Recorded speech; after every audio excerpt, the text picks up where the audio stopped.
Now, this week, new gun laws are going to be going into effect in Michigan. And they cover background checks and gun storage. Our Kim DeGiulio joins us live to explain what those changes are and when they're happening. Hey, good morning, Kim.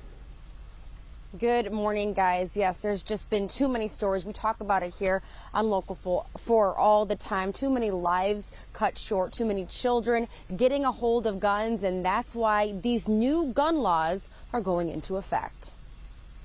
Unfortunately, Metro Detroit has seen its fair share of tragedies, many of them linked to domestic violence, like Patrice Wilson, the nurse who was kidnapped and killed by her ex, or Annie Nemu, shot and killed at her job in front of her 10-year-old daughter. Just two examples of way too many. One of the reasons a series of new gun laws are going into effect on Tuesday, one of them specifically for domestic violence. If someone is convicted of a domestic violence-related crime, that person loses the ability to own a gun for 8 years after the completion of their sentence. Ryan Bates with End Gun Violence Michigan says that crime doesn't just involve a partner. This includes not just your girlfriend, your boyfriend, your spouse, but also an ex-girlfriend, an ex-boyfriend, an ex-spouse, or other people in your home, such as children, grandparent, or a housemate.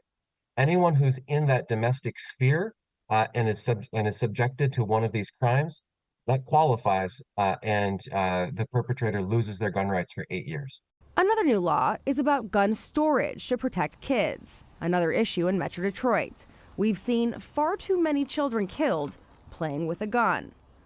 The new law says if there are kids in the home or even just visiting, the gun must be locked with a cable lock or in a safe. This is really important because firearms have become the #1 cause of death for children in our state.